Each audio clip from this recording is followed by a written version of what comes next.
Muy buenas noches, televidentes del Caribe colombiano, a quienes nos ven en el interior del país, en Colombia, por los TV cables y por supuesto a quienes nos ven en el mundo entero online por internet.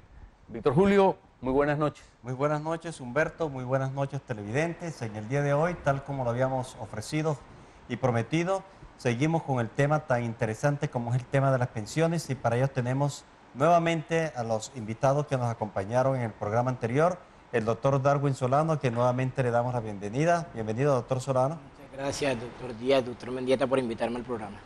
Doctor José Jesús López, bienvenido nuevamente. Agradeciéndole la atención a todos ustedes por esta invitación. Y Humberto, ya tenemos muchos correos que nos han enviado, y para entrar enseguida a resolver esas inquietudes, doctor Solano, ¿por qué no le explique a los televidentes el acto legislativo número 1 del 2005, qué dejó vigente, qué modificó, qué pasó con las pensiones especiales, aquellas posibilidades que tenían otras personas de tener 2 o más pensiones? ¿Cuál es la situación actual pensional respecto al acto legislativo número 1 del 2005? Bien.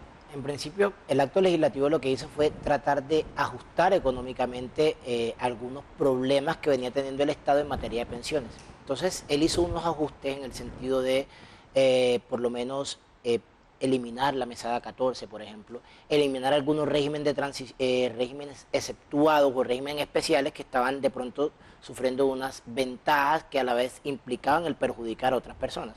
Entonces, el acto legislativo, ¿qué hace?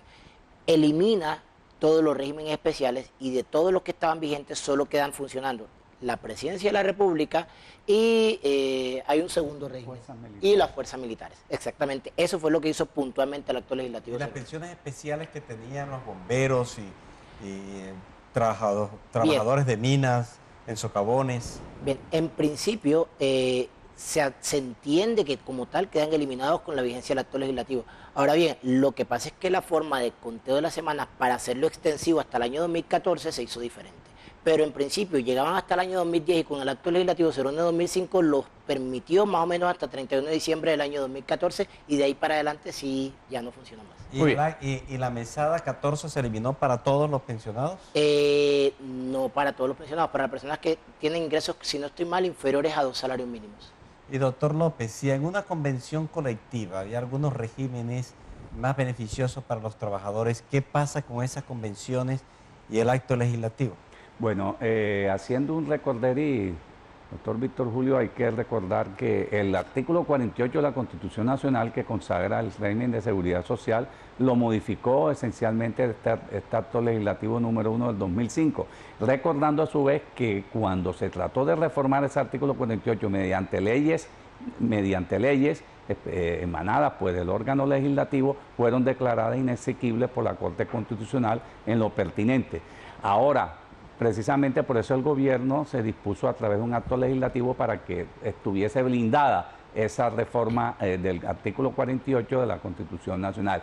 Y en materia de convenciones colectivas hay una discusión muy fuerte, porque este acto legislativo elimina la posibilidad de la autonomía de la voluntad de los sujetos de las relaciones laborales en hacer los convenios en materia de convenciones colectivas referente al tema pensional. Precisamente ante la OIT y ante la Corte Interamericana de Derechos Humanos hay quejas presentadas por organismos de trabajadores, en lo cual trata precisamente de que se revoque esa medida, ese acto legislativo, por cuanto viola el principio de la autonomía y libertad sindical, consagrado en los convenios 87 y 98 y también en el convenio 154 sobre negociación colectiva. Pero lo que quiere decir que hasta el momento, mientras esté el acto legislativo vigente, las convenciones colectivas tienen su límite, tal como se lo estableció, lo explicó el doctor Darwin, de que no pueden ser más allá del 2010 los preceptos o cláusulas que sean más favorables que el sistema general de seguridad en pensiones. Entonces, hasta ahí quedó la limitante en las convenciones colectivas restringidas a esa situación. Muy bien, le recordamos a los televidentes que estamos en directo, que respondemos a las preguntas que ustedes nos hagan vía telefónica o por nuestro correo, y le recordamos tanto la línea telefónica a la que pueden llamar como en nuestro correo. La línea telefónica es el 368-0945 de la ciudad de Barranquilla, con el 057 como prefijo. Y el correo es consultoriojuridicocaribe@gmail.com. Víctor Julio, a propósito de llamadas, tenemos una, Rafael Cordero nos llama. Jesús Cordero, perdón. Don Jesús, adelante. Muy buenas noches. Mira, yo quiero hacerte en una pregunta dos consultas, ya, de rapidez. La primera, una persona que esté afiliada a un fondo de pensiones, si cumple los 57 años, por ejemplo, el caso de mujer, ¿ella puede retirar la plata? Es la primera pregunta. Una persona que esté afiliada a un fondo de pensiones y al cumplir los 57 años, ¿puede retirar la plata? Y la otra, yo tengo 59 años ya, y tengo 37 años de estar cotizando a Colpensiones. ¿A mí me cobría a los 60 años? Esa es la pregunta. Doctor Darwin, entonces la primera consulta es una mujer que está en un fondo privado de pensiones, cumplió 57 años. ¿Cuál es su situación? ¿O qué podría hacer ella? Bien. Bueno, hay que identificar, uno, si está en un fondo privado, o dos, si está en el régimen de Está en prima un media. fondo privado. Si está en un fondo privado, lo primero que hay que cotejar es si tiene el capital necesario para pensionarse. En este año, por lo menos, en el año 2015, para tú pensionarte en un fondo privado con un salario mínimo a los 57 años, una mujer requiere más o menos 140, algo más de 140 millones de pesos. Si esa señora tiene más de 140 millones, seguramente el fondo le va a garantizar la pensión. Si no tiene capital mínimo, hay una segunda opción, que es irse al fondo de garantía mínima si tiene más de 1.150 semanas y el fondo de igual forma le garantiza la pensión. Y el tercer evento es donde no tiene el capital necesario, el fondo lo que hace es una devolución de aporte, que lo que hace es reintegrarle el dinero que ya le ha invertido a la cuenta del ahorro.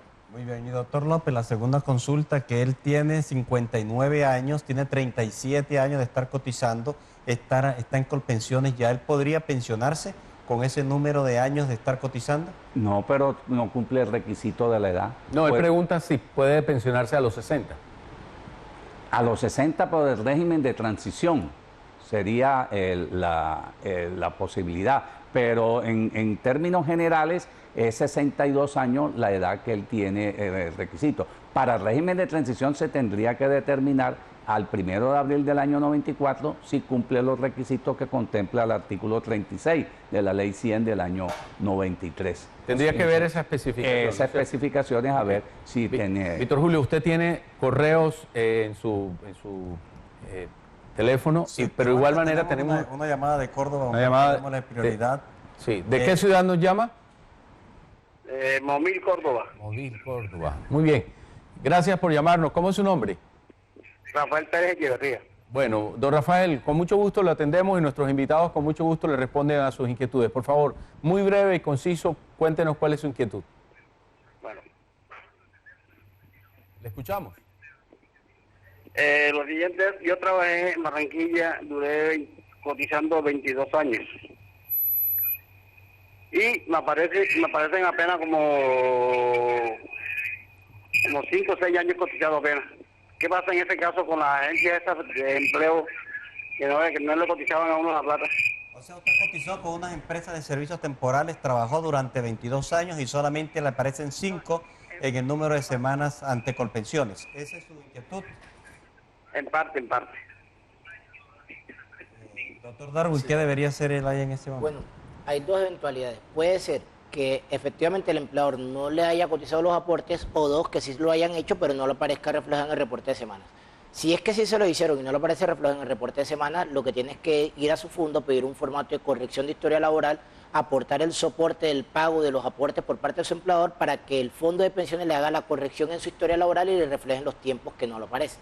Evento 2, que el empleador no le haya cotizado. Entonces, eventualmente lo primero que uno haría sería demandar al empleador para que éste pague los aportes que no ha pagado, o en su defecto demandar solidariamente al sistema, si fue el sistema el que no hizo los cobros debidos, para que el sistema reponga los aportes que su empleador no le cotizó.